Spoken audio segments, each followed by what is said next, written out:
We arrived in Chiado around noon, thinking it would be a relaxed afternoon in one of Lisbon's most famous neighborhoods. Instead, it turned into a full day of hills, hidden corners, historic sites, and one unforgettable cultural experience.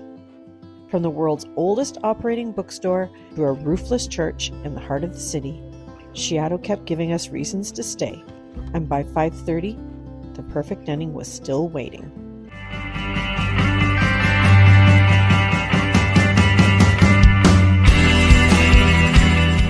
We took an Uber from our hotel and arrived in Chiado around noon, ready to spend the afternoon exploring one of Lisbon's most well-known districts. First things first, we stopped for lunch. It turned out to be one of the best little breaks of the day. Snacks, drinks, and a wide open view across Lisbon. The kind of spot you don't plan for, but end up remembering. It felt like the right way to begin here. Chiado has that easy mix of elegance and energy, with cafes, boutique shops, and streets that immediately want you to slow down and just take it all in. Of course, this is Lisbon, so slowing down doesn't always mean flat ground.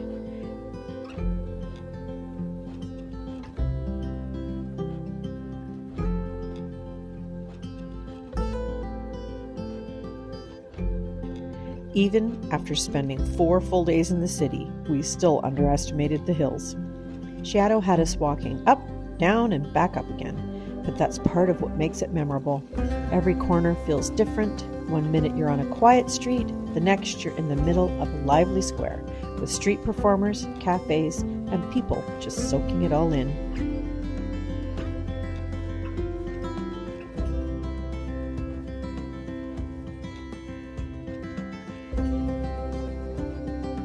We visited Bertrand Bookstore, officially recognized as the oldest operating bookstore in the world since 1732. Walking through it, you can feel the history, and it's the kind of place that you just don't want to rush. Honestly, if we lived nearby, this would be a regular stop. From there, we made our way toward the Carmo Convent. Even from the outside, it stops you. This Gothic church dates back to the late 1300s, but was severely damaged during the massive 1755 Lisbon earthquake. What remains today are the towering stone arches, completely open to the sky, left exactly as they were, as a reminder that moment in history reshaped the entire city. We didn't go inside, the lines were long, but even standing there looking through the ruins, it's one of those moments in Lisbon that just stays with you.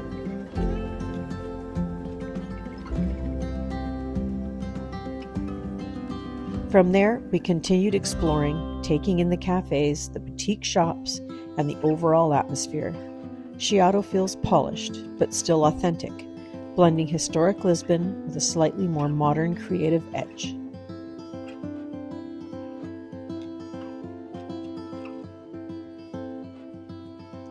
Then by 5:30 p.m., the day shifted perfectly into evening.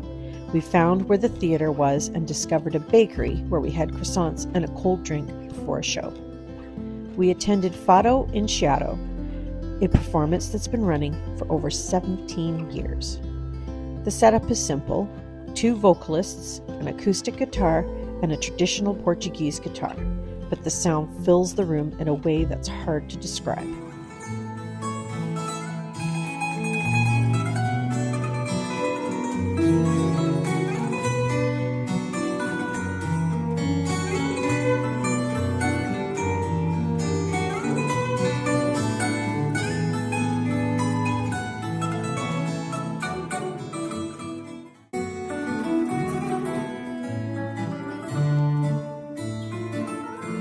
Perguntaste outro dia se eu sabia que era um fado.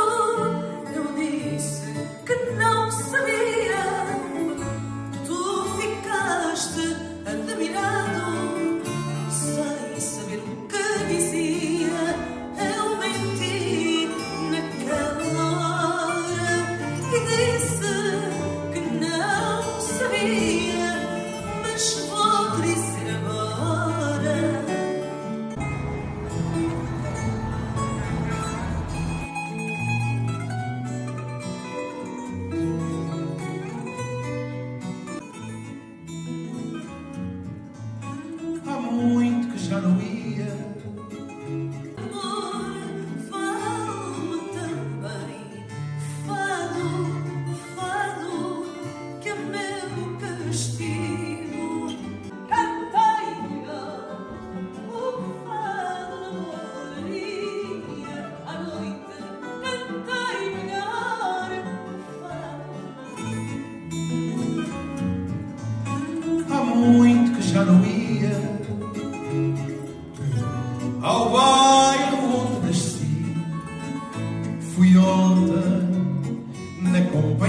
uma saudade que me quis levar ali.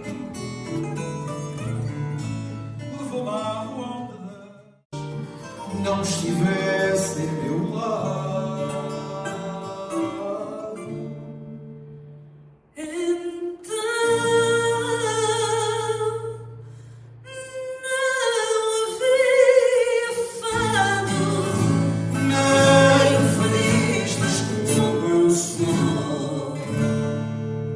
After a full afternoon of walking, climbing, and exploring, sitting down for that performance just felt like the perfect way to end the day. And after that, we made our way back to the hotel. Tired, slightly hill-tested, but very glad we came. Chiado gave us history, atmosphere, culture, and a proper Lisbon workout all in one afternoon.